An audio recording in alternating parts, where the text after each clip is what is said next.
Dominate பண்ணுவாங்க. ஏன் இதை போடணும், என்னைய போடணும்பாங்க. அவங்களுடைய ஒரு நிர்பந்தங்கள் வருங்கிறதுக்காக வேண்டி நன்கொடை வாங்குறது, உள்நாட்டிலேயோ வெளிநாட்டிலேயோ யார்ட்டையுமே நன்கொடை வாங்கக்கூடாதுன்னு வச்சுக்கிட்டோம். அப்ப என்ன பண்றோம்னு கேட்டா, அந்த 30,000 ரூபாய் எங்களுக்கு வேணும் வாரம்.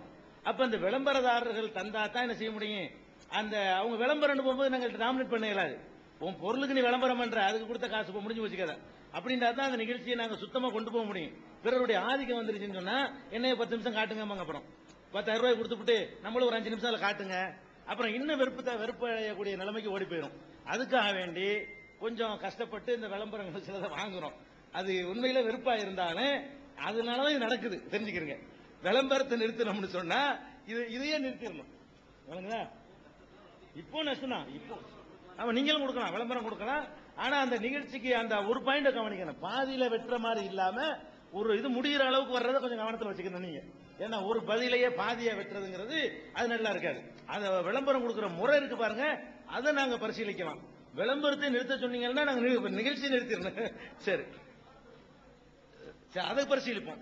அடுத்து இல்ல கேள்வி, அவர் கேட்ட கேள்வி என்னன்னா, தமிழ்நாடு முஸ்லிம் முன்னேற்ற கழகம் வந்து நீங்க புது மார்க்கத்தை எல்லாம் சொல்லி 2 நோன்பு வச்சா போதும் அப்படி இப்படின்னு சொல்லிட்டீங்கன்றாரு. அது பெரிய தப்பு, நல்ல வேலைக்கு கேட்டுவிட்டீங்க. அப்படி நிறைய பேர் நினைச்சிட்டு இருக்காங்கன்னு நினைக்கிறேன். தமிழ்நாடு முஸ்லிம் முன்னேற்ற கழகங்கிறது மார்க்கரி இஸ்லாம் மார்க்க சம்பந்தமான கொள்கையவோ அந்த கோட்பாட்டையோ சொல்லக்கூடிய இயக்கமே கிடையாது. தமிழ்நாடு முஸ்லிம் முன்னேற்ற கழகங்கிற இயக்கம் எதுக்கு உள்ளதுன்னு கேட்டா, எங்க சமுதாயத்தில் படிக்காம இருக்கிறாங்க, எங்க சமுதாயத்தில் வேலை வாய்ப்பு இல்லாம இருக்கிறாங்க, எங்களுக்கு கொஞ்சம் உயர்கல்வி படிக்கிறதுக்கு ஒரு வாய்ப்பு தரணும், கல்வியில உயர்ந்த கல்வி படிக்கிறதுக்கு எங்களுக்குன்னு சில கோட்டா ஒதுக்கிட்டாங்க. எங்களுக்கு என்ன, முஸ்லீம்கள் தான் ரொம்ப பின்தங்கி இருக்காங்க படிப்புல, உங்களுக்கு எல்லாருக்கும் தெரியும். முஸ்லீம்கள் தான் பட்டதாரிகள், உயர்கல்வி படிச்சவங்க ரொம்ப கம்மி. அந்த வாய்ப்புக்காக வேண்டி போராடுற ஒரு இயக்கம் தான். ஜனநாயக அடிப்படையில் ஆர்ப்பாட்டம் பண்ணுவோம், எங்களுக்கு கல்வியில இட ஒதுக்கீடு வேணும், அரசாங்க வேலையில கொஞ்சம் 10 பேர் போட்டீங்கன்னா அதுல ஒரு ஆள் எங்களுக்கு ஒரு ஆள் கொடுங்க, 100 பேர் போட்டீங்கன்னா ஒரு 10 பேர் கொடுங்க அப்படின்னு சொல்லி கேட்கிற ஒரு இயக்கம் தானே தவிர, இஸ்லாமிய மார்க்கத்தில் இப்படி தொழுவணும், நோன்பு வைக்கணும் அதை சொல்ற இயக்கமே இல்லை. அது தவறான, யாரும் தப்பா உங்களுக்கு சொல்லியிருக்கிறாங்க. தமிழ்நாடு முஸ்லிம் முன்னேற்ற கழகத்தினுடைய அந்த கொள்கை கோட்பாடுல இல்லவே இல்லை. தெளிவுக்காக சொல்லிக்கிறேன். சரி, கேள்வி கேளுங்க. தமிழ்நாடு முஸ்லிம் இயக்கத்தை ஏற்படுத்திக் கொண்டு நீங்களும் அரசியல் பின்னால் ஏன் போய் கொண்டிருக்கிறீர்கள், இதுக்கு ஒரு விளக்கம் தாருங்க.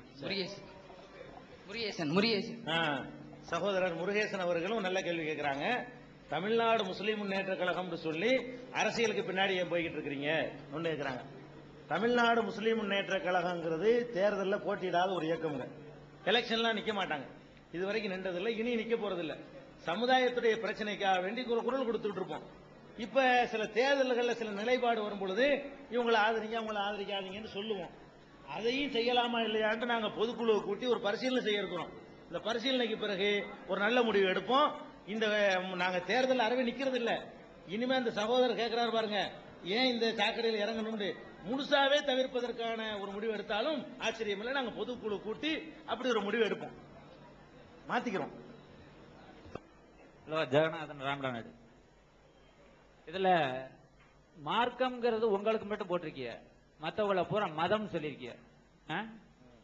அதுல என்னன்னு சொன்ன, கார்ல் மார்க்ஸ் சொல்லியிருக்காரு, உலக பொருளாதார மாமேதை, மதம் என்பது ஒரு காட்டு யானைக்கு பிடிச்சா அந்த காட்டை அழிச்சிடும், அதே வேளையில நாட்டில் உள்ள மனுஷனுக்கு பிடிச்சா அதை நாட்டே அழிச்சிடும், இப்படி சொல்லியிருக்காரு. இது உங்களுக்கு மட்டும் மார்க்கம்னு போட்டு மற்றவங்களை மற்ற மத சகோதரர்கள் சொல்லியிருக்க, இது தவறா தெரியுது. இது எப்படி? அதாவது முஸ்லீம்களை இஸ்லாமிய மார்க்கம்னு சொல்லுவோம், மற்றதை மதம்னு சொல்றோமே, ஏன் பாரபட்சம் அப்படின்னு கேட்கிறாரு. இதை நாங்களா பாரபட்சப்படுத்தல, மற்ற மதத்துக்காரங்க தங்களை மதம்னு அவங்க தான் சொல்றாங்க. இந்து மார்க்கம்னு சொல்ற வழக்கம் இருக்குதா உங்கள்கிட்ட? இந்து மதம் தான் நீங்க சொல்லிக்கிறீங்க. அவரவர்கள் தங்களை பற்றி எப்படி சொல்லிக் கொள்கிறார்களோ அப்படித்தான் நம்மளும் சொல்ல முடியும்.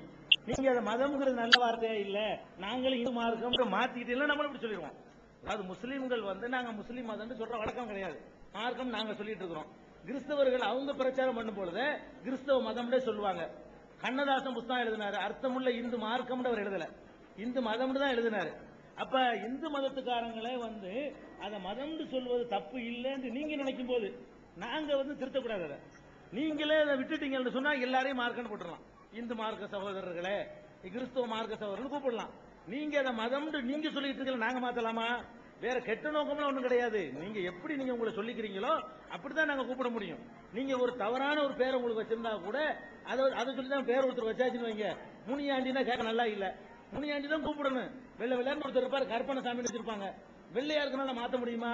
அவர் வெள்ளையா இருந்தாலும் அவர் பேர் கற்பனசாமி தான், நான் அப்படிதான் கூப்பிட்டு ஆகணும். அது மாதிரி வச்ச பேர்களை வந்து நம்ம மாத்தக்கூடாது. அவங்களா மாத்திக்கிட்டாங்கன்னா நாங்கள் மாத்திக்கிறோம். வேற கெட்ட நோக்கம்லாம் ஒண்ணு இல்ல. பெயர் எஸ்பி நாகராஜன். நான் முகமது சதக் தொழில்நுட்ப கல்லூரியில விரிவுரையாக பணியாற்றுகிறேன். நான் கேட்க போகும் கேள்வி, எனக்கு நிறைய முஸ்லிம் நண்பர்கள் உண்டு. என்னுடைய உயிர் நண்பர்கள் கூட முஸ்லிம் தான். அதிலே ஒரு நண்பர் ரொம்ப நேர்மையானவர். ஆனால் முஸ்லிம் கோட்பாடுகளான இந்த தொழுவது, அடுத்து நோன்பு வைப்பது, இந்த மாதிரி விஷயங்கள் எதுவும் செய்யாமல், ஆனால் கொள்கையிலே உறுதியாக இருப்பார், நேர்மையாக இருப்பார், உதவி செய்வார், எல்லாமே நேர்மையாக இருப்பார். இன்னொரு நண்பர் தவறான வழியிலே நல்ல செல்வந்தராக உள்ளார். அதே நேரத்தில் அவர் என்ன செய்யறாருன்னா, இல்லாதவங்களுக்கு நல்ல உதவிகள் எல்லாமே செய்யறாரு.